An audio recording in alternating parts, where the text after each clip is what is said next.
there's so many layers to this. You know what I mean? I Yeah. kind of say, I've been watching from the side and I knew it's a huge deal. Yeah. You know, I think it's cool. And I'm glad to be your friend. Thank you for the good words of wisdom. Do you have anything quick to say before I kind of give our little send off here? Yes. So cosplay, which I do, is really for everyone. You don't have to be a child. You don't have to criticize people to do it. It is for fun. It is literally just a fun way to dress up. If you dress up for Halloween, you are officially part of the club. There you go. I love that.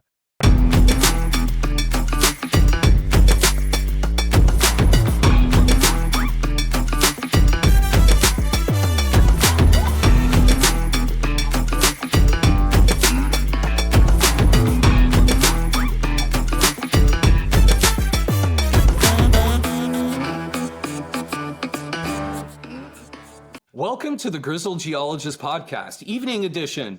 This is Keith Carden, and I'm here with my dear friend, Susie Kramer from Susie Creates. And she's actually a really interesting guest. She is a geologist by day and kind of a superhero by night. So we're going to get into that. But before we get started, remember to hit the subscribe button, hit the like, hit the notification bell, and go to my website, thegrizzledgeologist.com, and to my YouTube page.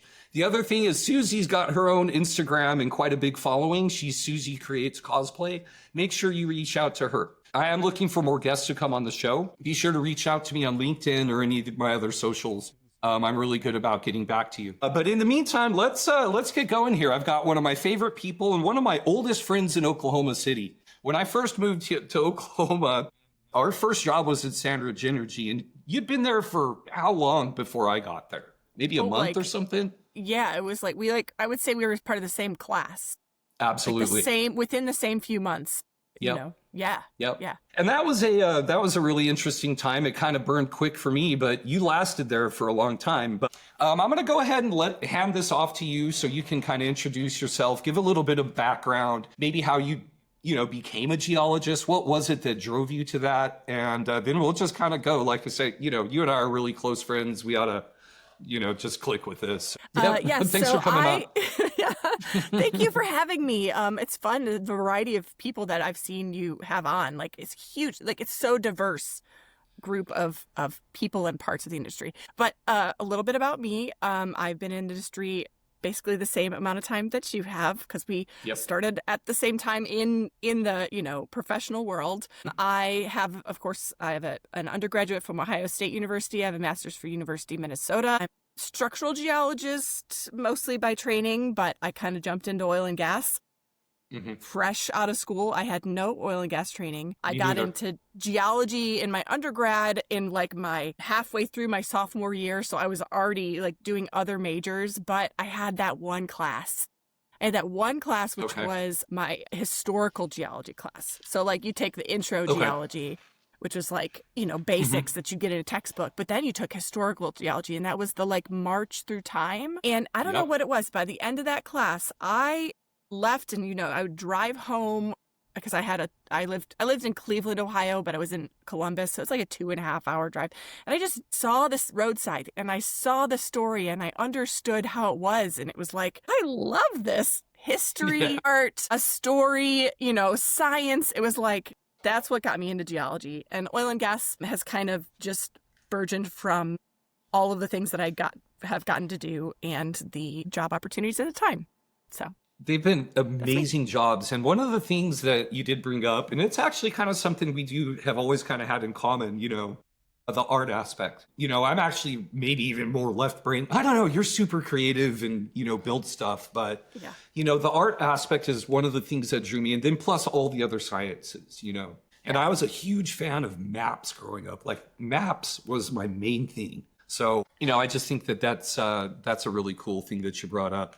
And we have been very fortunate with being able to kind of have these jobs where, neither one of us really thought oil and gas was going to be what we did, but we end up there. And, I'll say this out loud. I've always thought that you were one of the really talented and intelligent people that I've worked with. It just goes to show with kind of the longevity and success that you've had in your career. We also overlap in our love of structural geology, but we were kind of doing that move software and all the, complicated structural stuff? Is it the structure that kind of kept you going? You always have kind of stayed in that kind of role. Yeah, the structure and the history. So I spent a lot of time in, the West Texas overthrust. That's where we started. Yep. And so it was fun to see repeated section, overturned section in a log. Like how do you see that underground? And all of this complicated mess of structure that we just get little pieces of and have to figure out how to put it back together from there. And then I did a little bit of shale horizontal drilling. And then I think that the other people I worked with realized she's a little bit better on other things. Not that I wasn't good at that. It was just a no judgment to those people that really love shale and simple horizontal drilling. Yeah, sure. But I was just not as excited and inspired, and I kind of showed like, hey, I could do this if you want. It was kind of like I just kind of dug into these other older wells and looked at their history, and that's turned into like, why don't we put you working on that? Verticals that are complicated in this structure instead.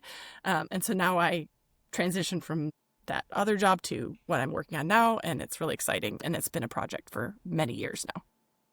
That's really good. And it's one of those things we don't really get into the details of our employers. In fact, I've even started working, and it's one of those things we can't get into the details there, but what we can talk about are some of the complicated things that we did learn, especially when we were using the Move software. I do kind of want to step back to that because that is where we kind of cut our teeth. I don't know that there could be a more complicated or more difficult thing to really kind of learn about oil and gas than the West Texas overthrust.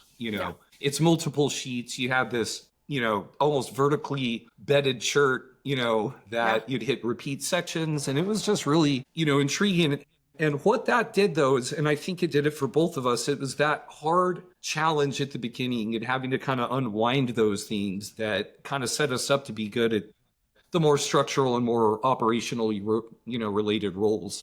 Can you say about, your time? And we can talk about that old year at Sandridge for what, like 10 or 11 years or something like that? 8.5. It was 8.5. Yeah. Okay. Yeah. So, I mean, I got the way that was a transition from, I think they were using Move, which in case people aren't familiar with that is a structural geology 3D modeling, 2D 3D modeling, and now it's even way more than that program, and where you can draw cross sections, create 3D surfaces. You can unwind to check that your balanced cross sections, and there's all sorts of cool things in there. You put wells in, you can put in the dip meters and actually see all of the apparent dips and how it looks in multiple cuts of the geology. Yeah. So that's Move, in case anybody's not familiar with that. Midland Valley, they're a Scottish software company. And if you remember, they flew me out there. They were Midland Valley. Now they're owned by Petroleum Experts, Petex. Oh, that's right. Yeah. They sold a few years ago. Yeah, that's right. But I'm using it still. So, you still use their software? Okay, give them a little plug. Yeah, when I moved into my current position for the last 5 years or so, I was like, we're working this crazy structural stuff, and we can't do it without this. We can't do it without this. We went from finding about 20 or so dip meters, image logs, variety, mostly dip meters because they're old, in the project I was working on, to me searching paper files and scanning stuff and looking everywhere I could to some 60 plus total dip meters, which was really cool to and then to use all of that data in I guess the area is I would say 8 miles by 1 wide, 8 miles long by 1 wide, but really tall. Yep. So to get into there, I really needed this 3D or at least multi 2D program to visualize and to show everyone else who cannot translate the flat maps or the flat cross sections into this actual, 3D surface and how complicated things really are. So that's where we got into it, was understanding and visualizing for those that don't normally think that way, how to show how complicated the geology is. And that's a really good topic to talk about really quick. 3D software, when I first started doing this, and again, you remember we were doing the same thing. I get let go from Sandridge. I sent an email to Midland Valley at the time hey, I don't have anything, but I know how to use your software. And this was before the days of brand ambassadors and stuff, but that's essentially what they did. Next thing you know, I was on a flight to Scotland, and I have such a soft spot in my heart for software companies. Roji and others, even still to this day, you know, this summer, they were there for me, gave me the opportunity to go give talks for them. And, you know, I found one of the young women that I've had on my podcast, Taylor, she's the same thing. I told her she's looking for work right now. And I told her the first thing you do is you need to reach out to these software companies. You'd be surprised at how open and willing they are to, you know, help people in need. And I gave her my little anecdote about, hey, you know, I didn't have anything and I bought a computer and reached out to a software company. And next thing you know, I had work for 3 years, you know. And so I still believe in that greatly. And I just think it's cool that you actually still use that stuff. So how do you think that this 3D actually, you know, and so again, I kind of got off topic there, but as a geologist, we have to explain stuff to other members of the team, you know, the landmen, the executives, the engineers. How have you found 3D as being helpful in this aspect, the aspect of showing your bosses and other members of your team geologic concepts that are, you know, they're in our brains, but we've got to, like you say, go from flat maps to cross sections, but it's really a 3D thing. So why don't you take a minute and talk? Yeah. So a lot of engineers, and not all of them, but I would say the general engineer will see spreadsheets, and they will see stick diagrams, and they might look at maps to see, you know, roads, surface pipelines, how things connect to each other, but they don't quite necessarily visualize how the wells down deep connect to each other. They just see this, like you could pull 5 wells and they would put up 5 wellbore diagrams and they all look the same, but they're not the same. They're not the same thing. So if I went and I drilled 3 wells in a very structurally complex area and they were right next to each other, but they were all different rock types. One is a sandstone, the next one is a shale, the next one is all limestone. Like each wellbore drilled completely different for many, many, like hundreds or 1,000 feet. These are not the same thing, but they might only recognize that this wellbore is the same inclination and drift and the way that it, you know, the bedding is the same or something that they're dealing with, but they're not the same geologic reaction. If that makes sense. Okay.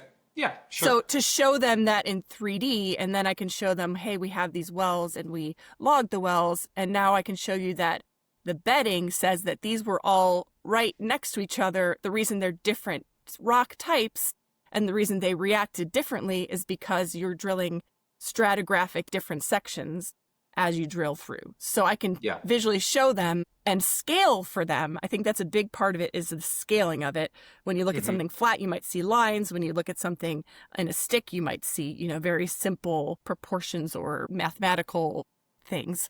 But when I zoom out and I show them this bedding is like this, and the reason you drilled different things in each section is because you drilled through the bottom, through the middle, and through the top.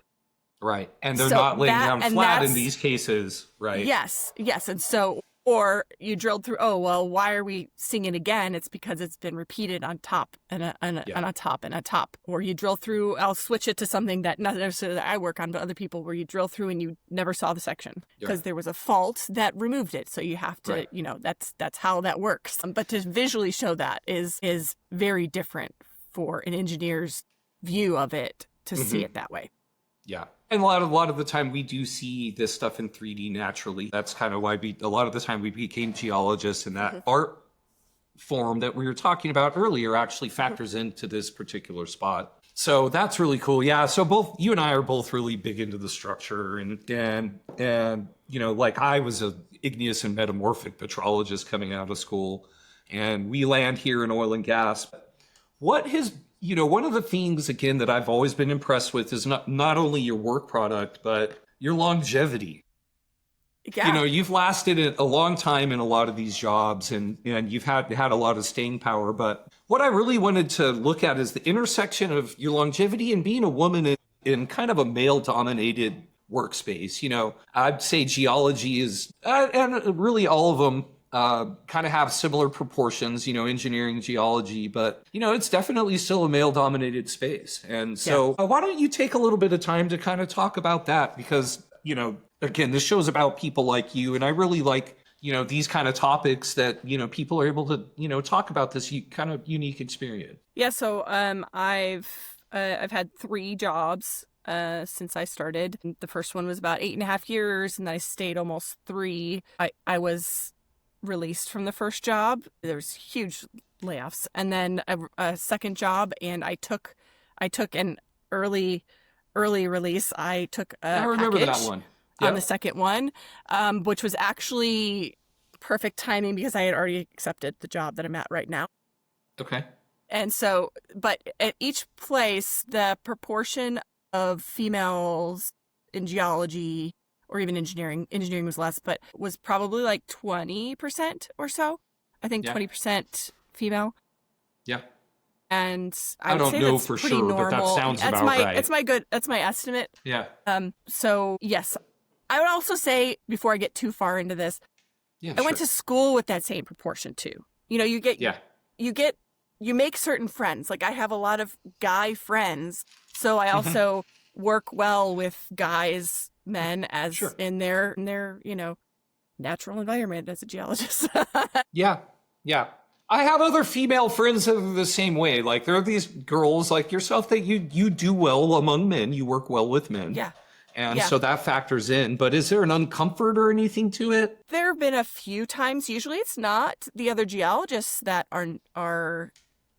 have issue, not even issue, that I have grief with. It's usually the Mhm. engineers. It helps that I am very tall. I am Yeah, not an. that's I'm right. not. You're actually maybe a I'm smidgen. 6 foot tall. I'm 6 foot tall. I just have to stand up, and I kind Yeah. of demand a bit more respect. I think that way. I have a long Hadn't thought about record that. of, it works. Well, I mean, I know you're Use what you tall, but got. I really Yeah. hadn't thought about that Yeah. dynamic and like a, men and women kind of thing, Yeah, and then also the fact that I've been doing, been in the profession for now 17 or so years. Yeah. That's like also like I've been doing this and I've shown you, and those moments when I can say without saying, where I can politely say like, I told you so, you just lost us Mhm. money because you didn't listen to what I had Yeah. said from the Right. start. Those moments kind of reinforce that I know what I'm doing. Or when I go, like I had opportunity, or it was a necessary opportunity to go Mhm. out to our field offices and talk directly to like the company men and show them this cool 3D stuff so that they would understand when I say it's going to drift, you can't just let it go, or it's going to, the reason it's so Yeah. difficult in this space is because the rocks are doing X, Y, or Z. Yeah. And the reason why we struggle, and I can show them a physical representation of why they're having problems, or the fact that we take a core and I say, we've got to drill that core at a 60-degree inclination in that wellbore. And they're like, Right. oh, this is where's our limit? It doesn't make sense. And then This the is core comes in, unusual for them. and then the Yeah. core comes in dead on, and Yeah. the bedding is flat to that core barrel. Mhm. Each one of those little moments, when you stick around at a company long enough, gives you a very good base for the trust and Yeah. so Yeah. I think I've just built that up slowly, Mhm. Mhm. and it just takes, I think, as a woman in the industry, it does take a couple years. It does take a couple years to get to that many times of being Seen correct. and recognized, I guess. Yes. So do you? Yeah. So are you kind of saying that, like, yeah? So and that's what I'm saying. You are a talented geologist, and those of us that know what we're doing, yes, we will say things along the way that will help a company make money or Yeah. keep from losing it. In Yeah. a lot of cases. But is there, so you're taking it, there's a little bit of time, but so you've got your natural talents and you're good at doing this. And so where is this junction of being, female in this space? Is that what took the little bit of extra time to kind of get used to it? Or is that a non for you? I think it's not a thing for me anymore. Okay. I think there are times when we each show our strengths. Yeah, that's what I'm saying. I'm an equal guy. I don't Yeah. care men or women, like who's good Yeah. is good, Yeah. But some 'Cause- people care about that. And actually people that are listening and some of the other women that I've had on, Mhm. had a little bit more to say. So I think it's really good to get kind of that, different perspective. And also, I think it's also telling that your confidence is very high, Susie. You know what I mean? Like really what it boils down to is that like that doesn't really even enter your mind. You're just here to do your work and, you're Susie. And so, you know what? That's kind of a good little transition because, you know what? Like, this cool. Listen, I have geologists on here all the time. I'm always going on and on. You know, resistivity tool, this, you know, geosteering, that, you know, the rock matters and all these things. That's, you know, honestly, I'm going to be real. Like you said earlier, it's about the diversity in this show. And let's get into the real interesting topic. You know, you are much more than just a geologist. And I noticed this from the first, we all came out in like August, September, and by October of, what was it? 2008? Yeah. October of 2008, I knew that Susie was super duper into costumes from the first time. Like, you know, and it started out slow. Like, I've actually watched this progression. And so let's get into this. So Susie creates cosplay. You do this really incredible work. And I actually am, and I've always said it, your attention to detail in these costumes is just incredible. And that's what really, not only that, but, you know, you stay in shape and you are tall. That factors in as well. So you've got this presence about you. Then you throw these costumes together. And I wouldn't say throw them together. You put together the most professional, like really detailed, I would say Hollywood quality set pieces, essentially. And so why don't we talk about that a little bit, and you go ahead and do your thing. Okay. Yeah. You want to see? Should I show you? Okay, let's go. That's special, you know. And I've seen your social media stuff. You know, there's even an intro to this video. But all right, did you make these costumes? Your hair is completely different. Let's talk. Yeah, so I make a lot of my costumes, and I make some pieces, or I'll put things together from clothes that you might buy at the thrift store, alter, or I will actually just buy things that people make for me. And it's not just like I go out and buy a costume. I usually get them commissioned to be custom made to fit me just right. So what you see here is pieces that I have that were from another costume that I just wore recently to San Diego Comic-Con. Okay. This piece was made by the maker of the bodysuit that I'm not wearing right now. But I did make this piece, which is actually just attached by magnets. Okay. I can't get it out, but it's just a magnet. There's a magnet inside. Okay. And then I made these, which look really cool and shiny. Okay. So the little bracelets. Okay. So are those called like greaves or something like that? Yeah, the greaves. They're bracelets. They're bracers. Yeah. Okay. That's awesome. And so Wonder Woman is, so just quick step back. Again, we're close, like family friends. I've known you forever. I noticed that you started this you've probably been doing it forever, but the first Halloween, I'm like, Susie's super into making costumes. And over the years, next thing you know, we're living in the same neighborhood. And I've seen all of your crafting stuff. And I mean, you've got stuff you make padding with and, foam for, different situations and stuff like that. It's really incredible. And it's creative magnets. I didn't know about magnets. Yeah. And the other thing is you also do special costumes for the kids too, don't you? I do. I rotate through where each one of the kids, I've got 3 daughters, and they each get a different, like one per year. So one child will get the chance for me to make them a costume this year, and then it'll be a different child the next year, so that it's fair that I only have time to make one significant costume. So for instance, last year, Jane wanted to be a stormtrooper. Okay. So I found a pattern online. Someone already worked out how to make the shapes and put them together and pattern it. So I just had to print out a paper pattern, cut it all, glue it all, prep, prime, paint, attachments, everything. So I had to do all of that. It wasn't all fabric though, right? Like had to have been like the plastic pieces and that stuff. Was like foams. But when I say foam, it's EVA foam. I think it's ethylene vinyl acetate, something like that. But throw some science in there.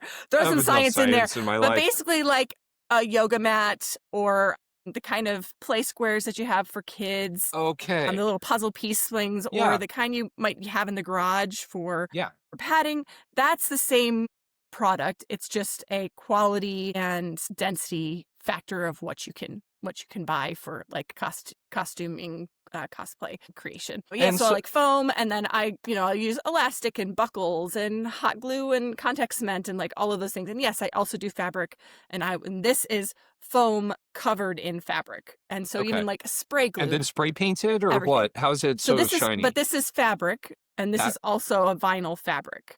Okay. So I don't know. Now, It's this maybe giant when it roll. comes out in 1080p, but okay. So yeah, it's just Interesting. this giant roll of vinyl Great. fabric, Okay. and it's I would have glued never guessed onto. that. I thought it was like rolled aluminum, like polished or Yeah, something, Okay. nope, it's flat fabric. So That's so really I use all cool. sorts of resources, Yes, but I do Well, also paint. Yeah, okay. So you paint the costumes, or you mean you paint as like you're an artist and you do I paintings? paint the costumes. Oh, okay. Yeah, that's what I The costumes are my art. thought. The Yeah, well, costumes are my that's what art. I was going to say. You're kind of double Yeah. dippy here. Okay. Well, that's really cool. So you, like I say, been making these costumes forever. You're really intricate at this point. You do have, and again, we're going to get into the reasons why it's probably worth it to get the commission work, but you make a lot of your own costumes. Who are your other characters? Well, I do a lot. I have a very large volume of Wonder Woman, Yes. different costumes from Yep. comic book, from the movies, from the old TV show, classic Linda Carter Okay, so Wonder you have like Woman. outfits, Yeah. costumes specific to eras for her. Yes. So there's some Okay. that are screen accurate, some that are comic accurate, such that I kind of like make it up myself based on Yeah. the trends of what Wonder Woman does. Like you see art back here. Yeah, Like totally. I can just make it my own. I've Okay. progressed to that, and then I do things like the other Wonder Woman movie characters, the ant, who is the Amazon general, who is played by Robin Wright, or the Okay. Queen. I have the Queen. I have a couple of her outfits along the line, Okay. and then I do other characters in like Marvel superheroes. So Captain Marvel, Mighty Thor, Jane Foster, Mighty Thor. I do Nebula from Guardians of the Galaxy now. Yep. Yep. And then I've done a Black Widow in the past, and then Did I you do do a things. Laura Croft too? Yes, I do. Okay.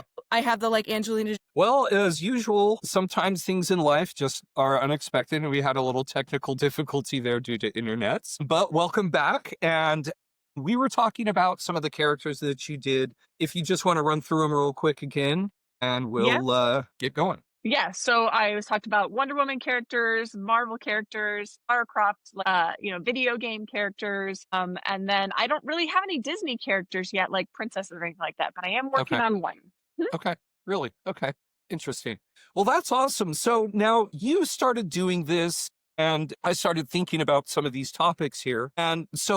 And I kind of remember you just started going to like local events. Did you just start showing up to things? You looked for local Comic Con or different conventions? How did you start growing? The first thing that I did was I went and I saw that Jason Momoa, who plays Aquaman in the Justice League, Mhm. many years ago, he was coming to Tulsa for a convention, which was called Wizarding World at the time. Is that right? Yeah. In Tulsa, and you could get a picture with him. And I had not heard of this before, and I was like, well, that's cool. I have a Halloween costume that's a Wonder Woman costume. I would love to go take a picture with Jason Momoa. Yeah. And so I went in a costume. Everybody went up to Tulsa. The kids went to play with dad, and I went to the convention for the day. And I just had a blast. I met other people in costume. I have Okay. one of my friends that I'm really good friends with still, and now we travel together. I met her there. Yeah, so that's how I started. And then I started That's on pretty social cool. media. So I did like Instagram, and I started posting things that I was making. Oh, So I yeah. was actually working on the first one that I posted about that I was working on or had worked on was pieces and parts of a Furiosa from Mad Max. Like I Yeah. made an arm. So I started Yes. putting that stuff up there and learning some new skills from YouTube. Mhm. And that's how it started. Was I was just showing people what I was working on, kind of like showing my art, Yeah. doing show and tell. Yep. Yeah. Well, and that's one of those things. And, I'm kind of new to this whole social media game. I always had a Facebook and whatever and posted a couple Mhm. family things here and there. But, that's a really big component of this. And yeah, that is kind of the first thing you did was you started posting your stuff and, kind of putting Yeah. yourself out there.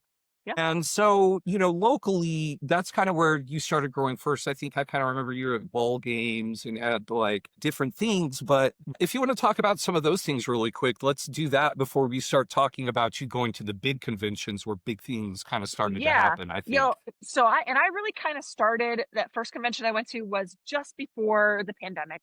And so I didn't do a lot of things with the community that is the cosplay community Yeah. until after that. So I just did stuff at home. I was making stuff that I wanted to make, learn new skills. Makes sense. And then Yeah. it wasn't until after that that Explosion. I went to that I almost my online presence made a little bit of a connection with people, and then a little bit of connection with people locally, and then I actually went to conventions and met people in person, and then I met our charity group called it's currently the one that I'm part of now. Hmm. Is the Real Okie Superheroes. So an Okay. Oklahoma Love it. based charity organization that's a 501c3 fully charitable organization. Put a lot of my own money into it to help a Sure. lot. Sure. um, And so and what do you guys do? we will visit kids in the hospital. We will go to parades and special events. People ask us to come. Their kid is at home, has an illness, or is confined to a Hmm. wheelchair, and then we'll also create gifts. We'll purchase things to give out for holidays, and we even go to like old folks homes or Yeah, sure. senior Yep. living. Yep. And so that's when God, sometimes I we was terrified of those as a kid. yeah, but Like we but had, they love it. but They yeah, for they sure. love the joy of seeing people come visit them. That's the Yes. biggest part. We bring them socks and toothbrushes and Okay. a word search, things that they can kind of do and some things that they might need. And That's really it's cool. great. I actually really like going to the senior centers. Yeah, that's Yeah. awesome. And that's a really cool thing to do. And I was just going to make a quick comment, and you won't hardly ever catch me dead in a costume, and so like we're kind of different that way, but I Yeah. love it. And I'm just fascinated. People are absolutely drawn to this kind of thing. There's a huge following, and I love that you have this charity angle. That's always something that I just think is fantastic. But, it's just incredible to me how big this actually is. Like this is outside of my realm of anything in my life. But I mean, you've got these huge conventions in California. I mean, around the United States. Yeah. And so you started kind of expanding out, and it's on you to get to these conferences, or conferences, I'm going Yeah. to one next week, but I guess that's what they are, Conventions. Yeah. Comic-Con, right? Conventions. Yeah. Yeah. And so you got to go and get to these. So you started going to them, and kind of what happened with it. Yeah, so I started just going to the ones that were local that Hmm. the first one that I kind of traveled to was like close as like Dallas. Like I drove Sure. with my friend and we stayed at a hotel and we just did our own thing. Yeah. And then as a group, my one friend specifically, and then our little circle's grown. But we travel to a big convention someplace else once a year or so. And so I went to New York Comic Con, San Diego Comic Con twice now, and who Okay. knows where we're going to go next. I've only been Okay. doing the big conventions for 3 years now, Yeah. but yeah, and I've gone and I've met more celebrities to take pictures, get signatures, meet other creators. Uh-huh. Locally, I have competed, so my costumes have been entered into a craftsmanship competition where they actually take you into judging room, kind of like pick it Look apart. at the seams and stuff like that. Yeah, you have to explain how you made things. You have to make a book that Uh, shows your steps what? and proves that yeah, like not a literal book, Huh. but like a Like PowerPoint pictures of your presentation. steps or whatever. Yeah, a Okay. PowerPoint kind of like 10 pages or so is what mine tend to be. I try to keep it short and sweet. Yeah, I sure. I've learned from my Like your industry geo how presentations, to right? how to do things concisely and show and visual. So like that kind of stuff. And I've won quite a few competitions, but two that were best in show, which actually Nice. gave me a money prize. And Killer. so I use that to then reinvest in my travel or Hmm. the things I want to buy or the art I want to buy, get signatures from comic artists, Sure. all sorts of fun things that you can do at a convention. And then make fun videos and just get to know people. That's Yeah. awesome. I bet you met so many cool and interesting people and just had a blast at these Yeah. things. And Who are some of the, go ahead, there's people that do this as a job. They make like money. all day, every day? Yeah. Professional content or they get a partnership with Hmm. somebody or a studio or whoever, or they go to conventions and they get paid to do the job of being at the convention holding the booth because they're popular enough that they'll also bring people to the convention to meet them specifically, or they do a workshop where they create panels and they create the content that the convention will use. It's Now, a is this whole something that you would do, or are you just going to stay a geologist and keep doing this on the side? well those of us that are the people that are listening and watching probably know All that 5 of them. the geology field is a pretty lucrative field. Yeah. And so Hard I to replace. I will not be exiting my professional life anytime soon. I don't intend to. So this is just a hobby. It's where my money It's cool you goes. can do both. Yeah. I make a little bit of money from a small Etsy shop where Okay. I sell a little thing that people buy at Ren or that use at Ren fairs. So there's a Okay. whole avenue over there too. Okay. Interesting. So who are some of the celebrities that you've met? And then you told me that you've been to like a movie premiere, been invited to a movie premiere. Yes. So I have met the first person I said was Jason Momoa. That's the very first celebrity. And then I have a picture with Brie Larson as Captain Marvel. And then a picture with just recently Karen Gillan, who was Nebula, also Ruby Roundhouse from Jumanji. Okay. And then there's smaller celebrities. So I met Lou Ferrigno, and I was dressed as She-Hulk. Lou Ferrigno. Yes, Nice. Lou Ferrigno, he's still coming around. And then there's somebody like Sean Gunn, who does a lot of smaller roles. There's a lot of lower level actors that have smaller roles. Okay.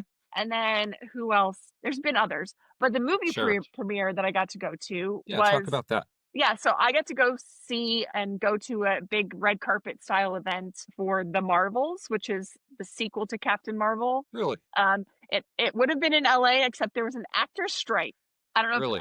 if anybody in No, this I remember that. I community was still know, paying it. I'm there kind was of an completely off the so news and social there was media, but there was a big yeah. actor thing happening a couple Big years ago, right? writer strike, actor strike, yeah. And so there was no actors there. They were not allowed to participate in anything. So it was kind of Okay. like toned down. The director was there, and some of the producers, and the cat. That's so The cool, cat. though. But it was a big production. It was really cool. Well, how did you get Yeah. invited? Well, I'm going to say this. I was a +1 with Okay. somebody. There you So go. Well, that works. yeah, it works. A friend of mine, she just kept messaging, and somehow she got an invite. Okay. I thank her all the time for helping out, and I basically flew myself. It was short notice. They tell you these things like a week ahead of time that you get invited. So I Okay. Booked hopped a on a plane to $1,000 Las flight and Vegas. went. Yep. Not quite that bad because it was in Las Yeah. Vegas. Okay. And so And we have those the direct flight, which is nice. pretty Yeah. cool. Yeah. So it was just I went in one night, spent a day, and then flew out the next morning. So it was 2 nights in Las Vegas and super Oh, fast. that's cool. Yeah. Awesome. And it was a Wednesday. Really? Yeah. Okay. Yeah. Just random. Yeah. Well, that's cool. Well, this has been, this is a really interesting thing, to take something that's a hobby like this and turn it into kind of what you've done. I mean, how many followers do you have on Instagram, for example? Currently, I've got some things that are going not viral, but getting a lot more attention between Sure. just meeting Karen Gillan, and when you do a side by side and you look really similar, people really notice it. Okay, so Right that's now, a viral thing. Okay. Yeah, so I'm climbing over 43,000 on 43,000 on Instagram. On TikTok, I have 85,000, but I don't use that very much anymore. Okay. On Twitter X, I think I have almost 8,000 followers there. Wow. And then I'm on other socials too, smaller ones that people don't necessarily know. I'm on Threads. You should because start that's posting it on Yeah. LinkedIn. I'm on. Yeah. No. Just kidding. No. So I'm my close friends know that I do this on the side, but actually, who knows who's going to see this? But my coworkers, there's very few that know that I do this. Really? It Okay. is kept quiet. I keep it quiet, and those people that know also keep it quiet. But all the geology Okay. people I work with know. Well, so I mean, does our- listen, you've been here working in Oklahoma City forever and know a bunch of people, and we all know that you do it. And Yeah. it's cool. Yeah. And Facebook especially, it's Yeah. not like I'm on X, meeting my family in that war zone. You're Yeah. on Facebook, and that's where we see all this stuff. And I have a personal page that's private, and I have now a public facing page, which is for the costuming cosplay. Okay. So Okay. those Yeah. are two separate. So the family one is a private one that just people like us see and Yes. stuff. Yes. Okay, I didn't yes. realize that. Sometimes I'll share those things over to be Yeah, hey, sure. look what I did. Well, and it's cool because every year we've done Halloween together for the last 10 years, dude. Yeah. So, or 8 Yeah. years, whatever it is. Yeah. So I've had a backstage pass to all these cool things that you'd come up Yeah. with. And, You know, Between you making always for have the like a kids. new little prop, like the lights the one year Yeah, and stuff yeah. like that. And James is always a good sport about everything. Here's a shout out to James, who both of us just love so much, you know. Yeah, yeah. And no, that's really good. Well, do you have any, you know, quick stories or what I don't know if you've paid attention, but, and I didn't warn you ahead of time, but there's always words of wisdom. So you Words of have to give wisdom. words of wisdom at the end. But if you want to tell a quick story or something like that, that works too. Let's see. Words of wisdom. Okay. I get people off In, guard with it. I don't yeah, warn yeah. you all. I was not ready for that. No one's ready for words of wisdom. It's okay. A good story works too, you know. You're gonna have to cut some of this out while I think about this. I will, sure. But I will show me laughing Oh, while we okay. have to think about it because Okay. that's a part of it. Okay, Okay. go ahead. So when I first went to San Diego Comic-Con the very first time, I was going specifically to find this one artist that is a very famous Wonder Woman artist and story writer and everything like that. Okay. And I was dressed as one of them, not Wonder Woman, but like one that's just a regular, like Robin Wright's character. Okay. Looks amazing. Here, let me grab this picture Okay. on my wall. But Sure. I was dressed as, hopefully there's not too much of a glare. I was dressed as her. Okay. Okay. Yeah. So that's me and my friend Allison, Ouch. but that's me. Okay.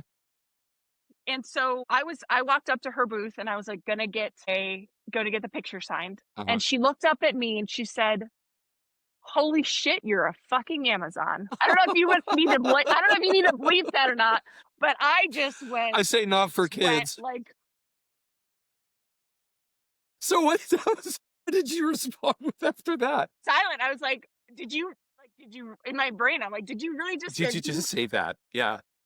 because like I said, I'm tall, I'm intimidating, I look like a freaking warrior in this thing, Yes. right?